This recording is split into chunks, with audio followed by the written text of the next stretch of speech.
अब अगला समास हमारा है कर्मधारय समास। तो कर्मधारय समास की पहले परिभाषा हम पढ़ेंगे। जिस समास में पूर्व पद विशेषण और उत्तर पद विशेष हो वहाँ कर्मधारय समास होता है या कर्मधारय समास कहलाता है। जैसे अब आपके सामने कुछ उदाहरण दिए गए हैं। ऐसे समस्त पद और समास विग्रह। समस्त पदों में जैसे लिखा काली मिर्च, तो विग्रह करेंगे काली है जो मिर्च, अर्थात में कुछ नहीं मिलेगा। नील कमल, नीला है जो कमल। पीतांबर, पीला है जो अंबर। चंद्रमुखी, चंद्र के समान मुख वाली। तो इसमें सब काली, नीला, पीला और चंद्रमा के समान मुख, तो ये शब्द जितने हैं ये सब विशेषण लग रहे हैं। तो बताया पहला शब्द विशेषण, दूसरा विशेष यानी मिर्च यानी संज्ञा, मिर्च है, कमल है, अंबर है, मुख वाली है। तो इस प्रकार के जितने शब्द होंगे वो सब कर्मधारय समास में आते हैं। कर्मधारय का अर्थ ही होता है विशेषण और विशेष। वैसे देखते हैं कर्मधारय के दो भेद पाए जाते हैं। विशेषतावाचक कर्मधारय, जिसमें ऐसे महाकवि, तो महान है जो कवि, तो महान शब्द विशेषता बता रहा है किसी कवि की। पीतांबर, पीला है जो अंबर, तो इसमें विशेषतावाचक शब्द है। दूसरा होता है उपमानवाचक कर्मधारय। इसमें पहला पद एक पद उपमान होता है, दूसरा पद उपमेय होता है। जब इसका हम विग्रह करते हैं तो उसमें सदृश शब्द का प्रयोग किया जाता है। जैसे उदाहरण में देखेंगे लौह पुरुष, तो लोहे के सदृश पुरुष। मीनाक्षी, मछली के सदृश नेत्रों वाली। तो केवल परीक्षा में जो इधर आता है वे केवल समास दिए होंगे, समास का विग्रह करना होता है, समास का नाम लिखना होता है।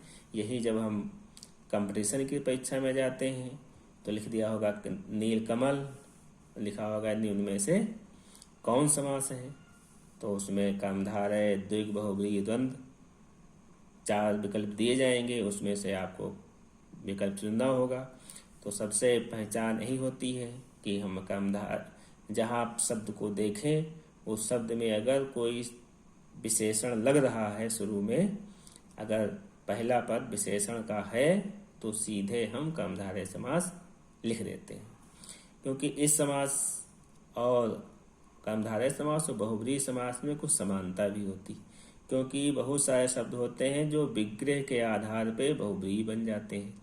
जैसे पीतांबर, पीला है जो अंबर। इसी का अगर हम विग्रह कर दें पीला है वस्त्र जिसका अर्थात, यानी पीला है वस्त्र जिसका अर्थात श्री कृष्ण जी। अगर इस विग्रह के आधार पर लिखेंगे तो बहुब्रीहि हो जाएगा। लेकिन परीक्षाओं में हम विग्रह के आधार पर जो भी लिखेंगे वो सही होगा। अगर कंपटीशन में जाएंगे इसी समास को तो वहाँ ये निश्चित होता है कि इन दोनों में से तो कर्मधारय दिया होगा या बहुब्रीहि दिया होगा। अगर पीतांबर शब्द दिया है तो 2 कर्मधारय दिया होगा या बहुब्रीहि दिया होगा। इन दोनों में से एक ही दिया होगा। कहीं अगर दोनों दे भी देते हैं गलतीवश तो जो पहला विकल्प हमारा होगा, मतलब का नंबर में बहुब्रीहि दिया है, खा नंबर में कर्मधारय दिया है, तो वहाँ पे जो का नंबर का जो पहला विकल्प होता है वही सही माना जाता है। ऐसा निश्चित किया गया है। तो इस प्रकार से हमने इस कर्मधारय समास को पढ़ा। अब इसके आगे हम पढ़ेंगे बहुब्रीहि समास को।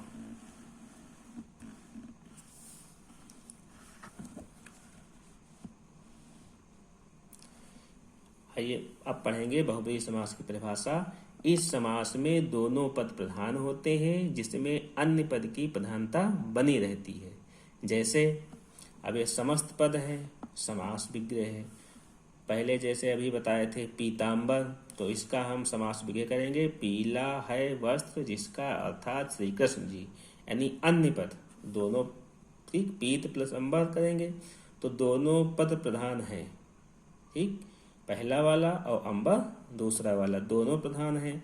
लेकिन इस विग्रह के आधार पर अन्य पद की प्रधानता होती है। ये दोनों गौड़ हो जाते हैं, अर्थात पीले हैं वस्त्र जिसके अर्थात श्री कृष्ण जी, त्रिलोचन 3 है नेत्र जिसके अर्थात शिव जी, चतुरानन 4 है मुख जिसके अर्थात ब्रह्मा जी, मृत्युंजय मृत्यु को जीतने वाला अर्थात शिव जी, पंकज कीचड़ में पैदा होने वाला अर्थात कमल। तो इस प्रकार से विग्रह के आधार पे इनके अर्थ कुछ शब्दों के बदल जाते हैं और समास का नाम हम उसी प्रकार से लिखते हैं। अन्य उदाहरण में बहुव्रीहि में गंगाधर, ठीक, महावीर, विषधर, गजानन और खगेश। जैसे खगेश है खगों का ईश, यानी पक्षियों का स्वामी, वो कौन है? गरुण जी। इस प्रकार से इस समास को हम पहचानते हैं और लिखते हैं। थोड़ा ध्यान से इनको हम बार बार अगर पढ़ेंगे तो एक परिभाषा याद हो जाएंगी, तो समास को पहचानना बहुत आसान हो जाएगा। चाहे यहाँ की परीक्षाओं में हो, चाहे आप कंपटीशन की परीक्षा में जाएं, सभी जगह आपके लिए आसानी रहेगी।